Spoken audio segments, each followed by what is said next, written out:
full self-drive. This is version 12.6.4, so it's not even the updated hardware for stack.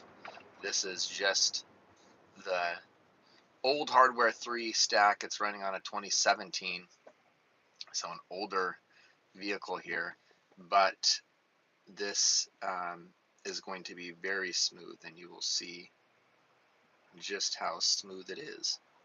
I'm trying to get the camera a little bit better here so you can see more. There we go. So stops at lights. For those of you that don't know Tesla Full Self-Drive, it's all based on visuals. So this is all solely based on the 7 cameras on the car. There's 3 cameras in the front, a wide angle lens, a regular lens, a telephoto lens basically. This gives you a visualization that you can always see in the car here. So you see what the car sees it all around, cars behind it, side of it, other side of the road, lanes, painting, stop signs, stop lights, all that good stuff. So it's able to see really well from those 3 front cameras, 2 cameras on each side. So you do have a camera pointing from kind of the driver's side pointing backwards, and then from the middle of the car pointing forwards.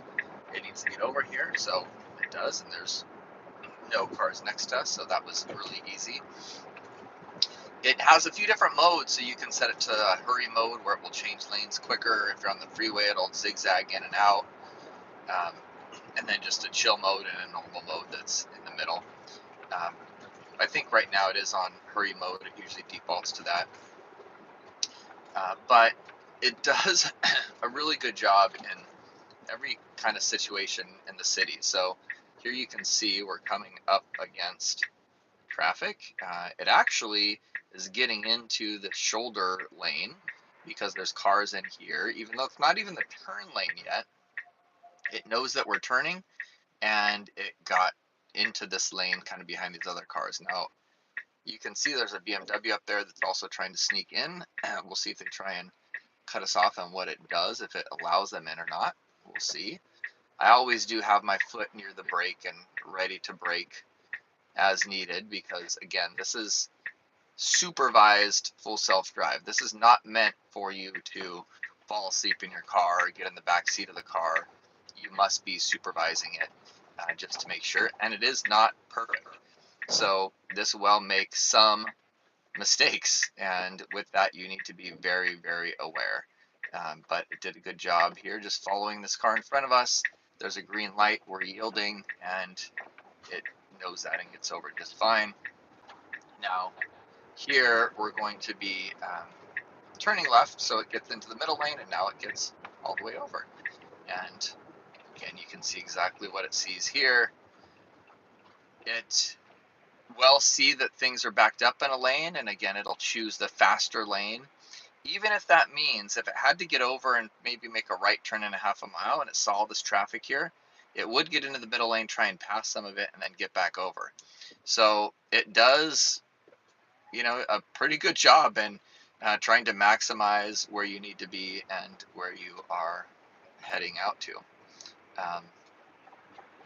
I'll film the next one with a different camera, and that way it'll be, I think, a little bit better in terms of focus. This is having a bit of a tricky time focusing on the road when it wants to focus on the actual screen in the center. So sorry for that. I'll continue tweaking this as we go. We're going to go through, I think, a few more lights, then we're going to take a left, then we're going to take a right, go through some neighborhoods. But yeah, you can see so far, this is giving you a very consistent experience. It's driving just like a human would. No issues, very smooth. The speed is good too. It keeps up on a very good speed. There's car length in between us right now, maybe a car and a half length in between, which is just fine. So it's driving just like a typical human would. There's no delay. It's pretty confident when you do have a left turn, like an unprotected left turn that happens. Again, it will see the oncoming traffic and it will make a judgment that it is safe to turn, and it will go out and turn. And again, it will turn with confidence. Past versions would not have as much confidence for sure, and sometimes you would have this indecisiveness where it'd go a teeny bit and then stop and wait, go a teeny bit and stop and wait. That is long gone with this latest version that they have now, which is right now, again, I'm on 12.4 12.6.4 is the version that this is on. If anyone in particular in the future, I do a lot of these full self-driving videos, and I'll throw them up on YouTube Shorts or full videos of a 20, 30-minute drive. Throw a comment in and let me know what you would like to see. But I do believe that this technology is really interesting. It is the way that the future will go. Of course, people will still be able to drive. I love to drive, so I'm not saying that we're just going to turn into lazy robots. But if you got back from a trip and you were extremely tired, it's 2 in the morning, to be able to have your car actually take over and drive for you is helpful. Stopped a little bit harder there than I would have, but that's fine. The van in front of us didn't have a blinker on. They were going straight. There was a car in front of them that it couldn't see. I couldn't even see that was turning. So um, again, no real issue with that. I think I handled it pretty well. With this version, since the car doesn't have an inside camera, you do have to tap the wheel every few seconds, 30, 45 seconds or so.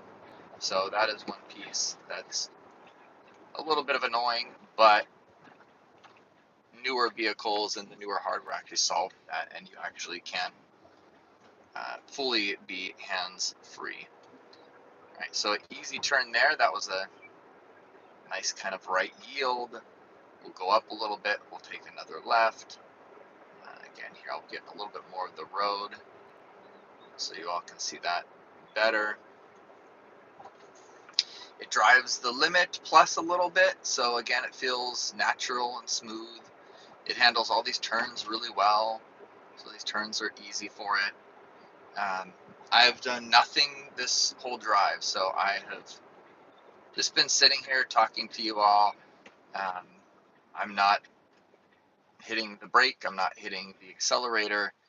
It stops perfectly there.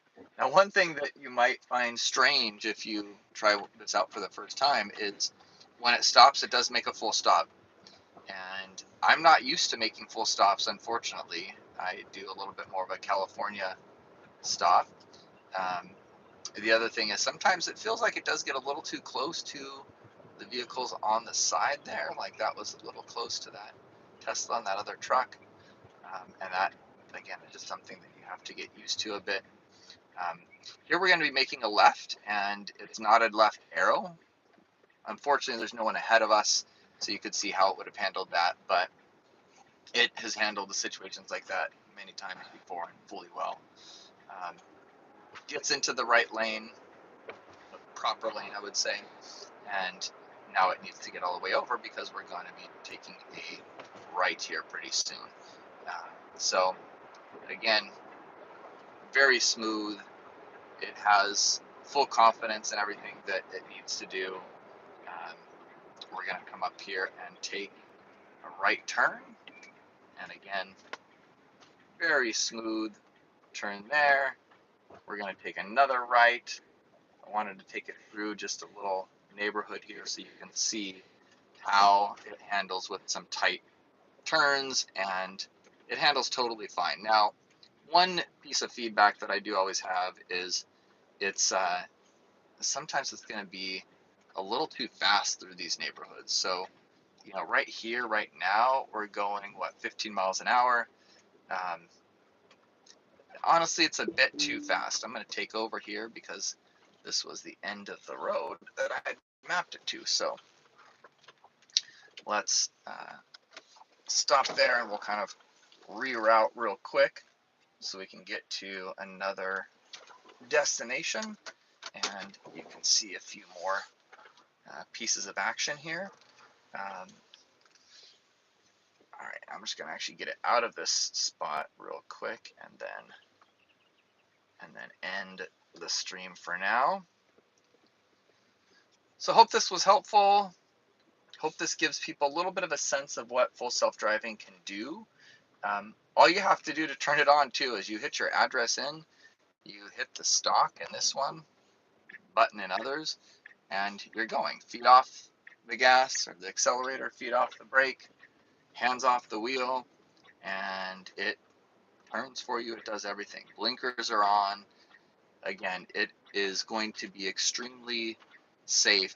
It's going to get you where you need to go, and it's going to get you in a very smooth fashion. Um, Here it does creep up a little bit because it was hard to see who was there, and now it has to get over very quick, but it handles that well. Over 3 lanes because we're turning left here, and that was smooth. And again, you can see the visualization here. Here's everything that these cameras are seeing. Tons of data. It sees cars. It can tell the difference between cars, trucks. It sees people. It will show you bikes. Um, the cameras do a very good job in seeing everything that's out there. So you really don't have to worry. Some of the things that have been in the news, especially years ago, that it can't see people or it can't see kids. Every time I've seen a kid in the crosswalk, um, the cameras get it fully, and you can very clearly see that there's a person there. Um, so really no need to worry about what it can't capture. It will do a very good job in capturing everything. Since we're stuck at this light here, I'm going to end the stream. Go back if you missed part of it at the start. If you want to see me do more streams of driving around so you can see, oh, here we go, just turned green. So you can see just how good full self-drive really is, or if you have questions about the tech, um, let me know. Again, I think that this is something huge for elderly, for people that have some disabilities. They'll be able to be mobile again in a very, very safe way. Um, it's actually safer than most human drivers and how they drive. So thanks everyone for tuning in. We will talk later.